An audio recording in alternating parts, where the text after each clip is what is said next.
Hello students, मैं अमित कुमार देवलिया एक बार से फिर आप सभी का हार्दिक स्वागत करता हूं। और हम प्रीवियस लेक्चर में बात कर रहे थे डिफरेंट ब्रांचेस ऑफ जूलॉजी की, तो उसी लिंक में हम आगे बढ़ते हुए आज फिर से चर्चा करेंगे जो रिमेनिंग ब्रांचेस ऑफ जूलॉजी हैं उनके बारे में। जो बची हुई जो जूलॉजी की ब्रांचेस हैं उनके बारे में हम इस लेक्चर में स्टडी करेंगे। तो एक ब्रांच होती है एंटोमोलॉजी। एंटोमोलॉजी जो है वो इंसेक्ट की स्टडी से रिलेटेड ब्रांच है। इसमें हम इंसेक्ट्स की स्टडी करते हैं। इसके बाद जो नेक्स्ट ब्रांच है वो है लेपिडोप्टेरियोलॉजी। तो लेपिडोप्टेरियोलॉजी में जो ऑर्डर लेपिडोप्टेरा जो है, जिसमें कि बटरफ्लाइज आती हैं, उनकी स्टडी हम करते हैं।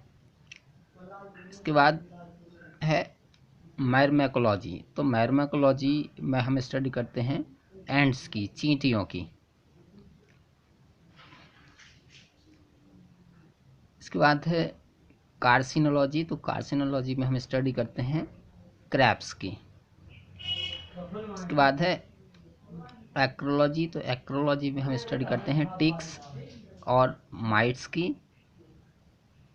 एरेक्नोलॉजी is the branch in which we studied spiders.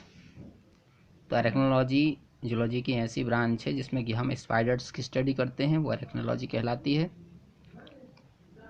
उसके बाद है मेलाकोलॉजी। तो मेलाकोलॉजी के अंतर्गत हम मोलस्कन्स की स्टडी करते हैं। इसके बाद है कॉन्कोलॉजी। तो कॉन्कोलॉजी में हम जो मोलस्कन की जो आउटर सेल होती है, मतलब शंख जो होते हैं, उनकी हम स्टडी करते हैं।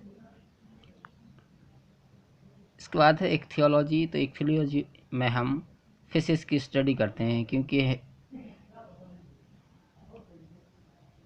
लैटिन लैंग्वेज में इक्थायो का मीनिंग होता है फिशेस। तो फिशेस की स्टडी को हम इक्थियोलॉजी कहते हैं। इसके बाद है टॉर्पीडोलॉजी। तो टॉर्पीडोलॉजी में हम बेसिकली कार्टिलेजिनस जो फिशेस होती हैं, जो कि मैरीन फिशेस हैं, इनकी स्टडी हम करते हैं।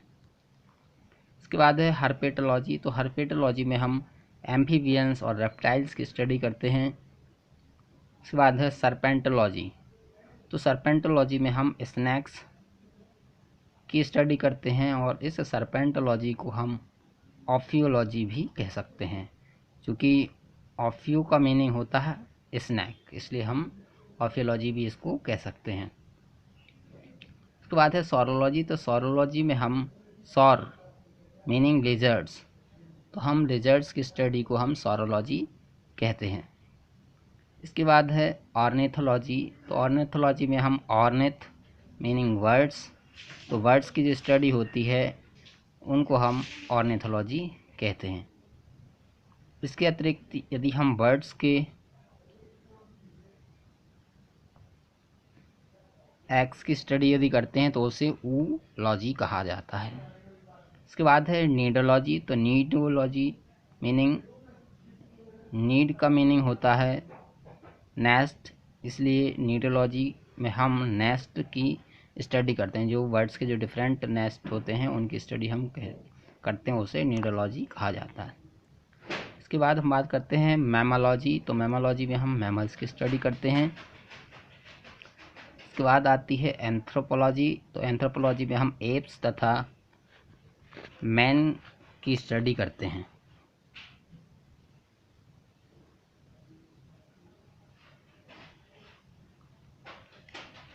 इसके बाद है एथनोलॉजी। एथनोलॉजी में हम जो मैंस की जो डिफरेंट स्पीसीज़ हैं उनकी स्टडी करते हैं। इसके बाद है एनिमल हस्बेंड्री। तो एनिमल हस्बेंड्री में हम इकोनॉमिक जो इम्पोर्टेंस जिन एनिमल्स का होता है उनकी हम स्टडी करते हैं। इसके बाद आता है वेटरनरी साइंस, जिसे पशु चिकित्सा विज्ञान कहा जाता है। तो वेटरनरी साइंस में हम एनिमल की डिसीज़ और उनके ट्रीटमेंट की स्टडी करते हैं। इसके बाद है डेयरी साइंस। तो डेयरी साइंस में हम मोस्टली ऐसे कैटल्स की स्टडी करते हैं जो कि मिल्क प्रोडक्शन करती हैं या जिनके द्वारा मिल्क का उत्पादन होता है, जैसे काऊ और बफेलो। इसके बाद है पॉल्ट्री। तो पॉल्ट्री में हम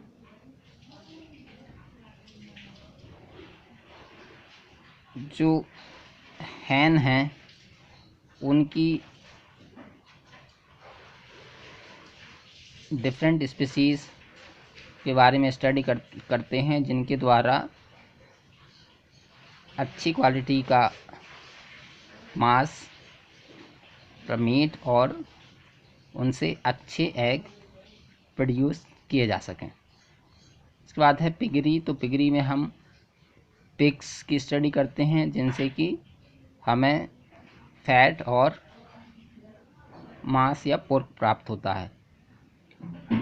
इसके बाद हम बात करते हैं अगली, वो है एपीकल्चर। तो एपीकल्चर में हम हनी बी को कैसे कल्चर किया जा सकता है उसकी स्टडी करते हैं। इसके बाद है सेरीकल्चर। तो सेरीकल्चर में हम सिल्क वॉर्म को कल्चर करते हैं और सिल्क वॉर्म की उसी में स्टडी करते हैं जिससे कि हमें सिल्क प्राप्त हो सके। इसके बाद है पिसीकल्चर। तो पिसीकल्चर में हम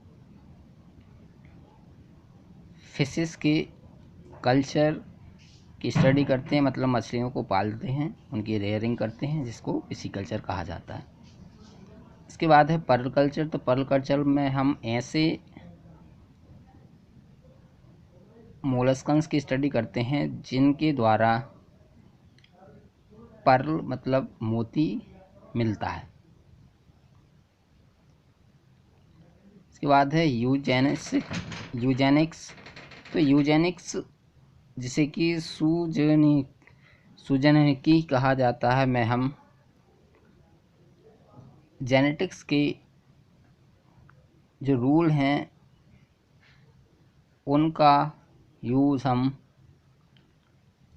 ह्यूमन स्पीसीज़ के इम्प्रूवमेंट में करते हैं, जिसे कि यूजेनिक्स कहा जाता है। इसके बाद है यूथेनिक्स। तो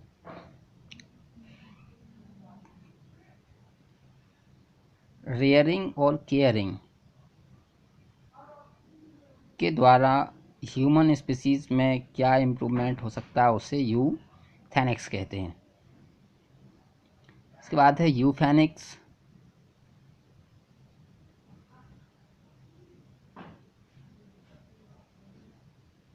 तो इसमें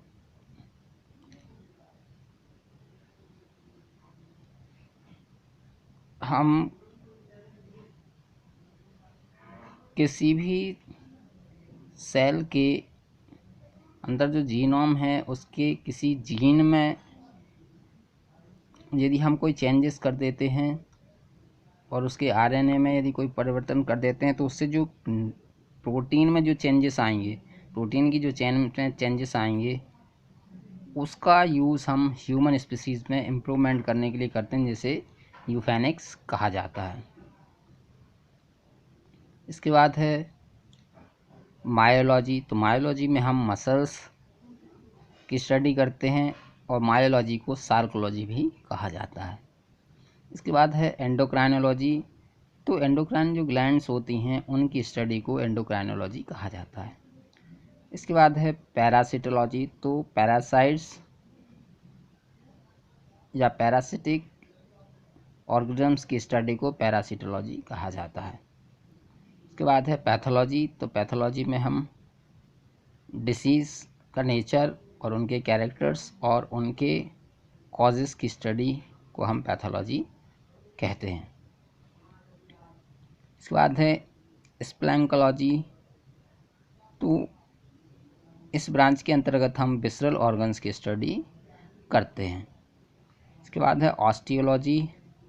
तो ऑस्टियो मीनिंग बोन्स, तो बोन्स की स्टडी को हम ऑस्टियोलॉजी कहते हैं। और जो बोन है वो ऑसिन नाम की उसमें प्रोटीन अधिक मात्रा में होती है, इसलिए इनको ऑस्टियोलॉजी भी कहा जाता है। उसके बाद है कॉन्ड्रोलॉजी। तो कार्टिलेज की स्टडी को हम कॉन्ड्रोलॉजी कहते हैं। और कार्टिलेज जो होती है उसमें कॉन्ड्रोटिन प्रोटीन पाई जाती है। उसके बाद है फिनोलॉजी। तो एनिमल्स पर